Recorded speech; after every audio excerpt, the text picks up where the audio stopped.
La douleur transforme une personne.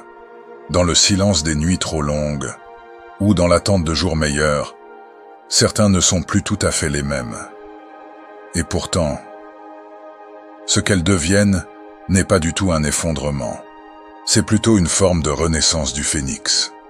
Découvre ici les 10 traits que l'on retrouve souvent chez ceux qui ont trop souffert. Peut-être y reconnaîtras-tu quelqu'un de ton entourage. La personne ressent la douleur des autres comme si c'était la sienne. En effet, elle n'a pas besoin de mots pour comprendre. Une voix tremblante ou un regard perdu en dit long. Son empathie n'est pas un choix. C'est un héritage de ses propres blessures.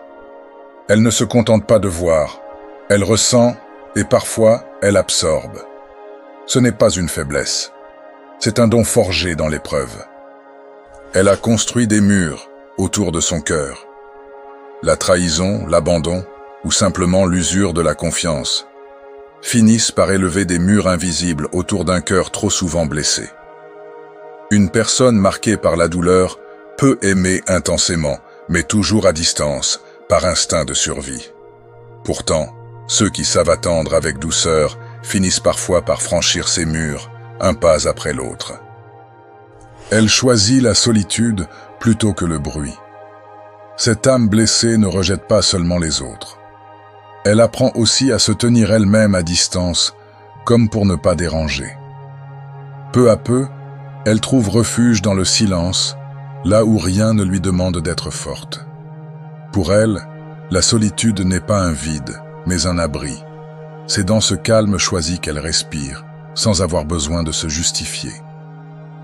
Elle veut réparer ce qui l'entoure.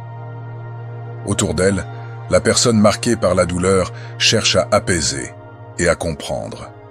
Car celui ou celle qui a connu la solitude du chagrin sait combien l'absence de main tendue peut peser. Mais à force de vouloir réparer ce qui l'entoure, cette force silencieuse finit parfois par s'oublier elle-même. Elle s'accroche au petit bonheur. Un café chaud, un rayon de soleil sur le mur, une chanson oubliée. Ces détails que beaucoup ignorent, elle les remarque et les savoure. Quand on a vu le noir, même une simple étincelle devient précieuse. Elle ne supporte plus l'injustice, le silence face à la violence, ou encore les abus déguisés en normalité. Tout cela révolte celle que la vie n'a pas toujours protégée. Désormais, cette voix longtemps étouffée se lève. Pas seulement pour elle-même, mais aussi pour ceux qu'on n'entend jamais. Elle veut tout contrôler. L'esprit forgé par l'épreuve anticipe tout, prévoit chaque détail et imagine le pire pour ne jamais être pris au dépourvu. C'est un réflexe de survie devenu une habitude. Mais derrière cette vigilance constante, il y a souvent un désir discret, celui de pouvoir enfin lâcher prise. Elle fait tout seule. À force de déception, certains apprennent à ne dépendre de personne, à avancer seuls sans attendre une main tendue. Cette autonomie protège, mais elle isole aussi. Pourtant, accepter de recevoir n'est pas une faiblesse, c'est une autre forme de courage. Elle cherche un sens à ce qu'elle a vécu. La personne bousculée par la vie ne veut pas seulement survivre, elle veut comprendre.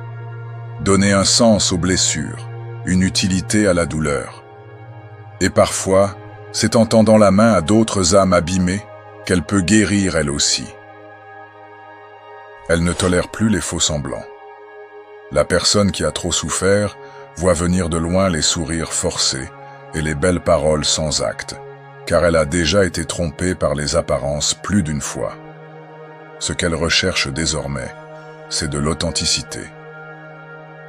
Si tu reconnais une personne avec ces traits, partage-lui cette vidéo. Et rappelle-lui qu'elle n'est pas brisée, elle est juste plus forte. Et n'oublie pas de t'abonner. Merci et à bientôt.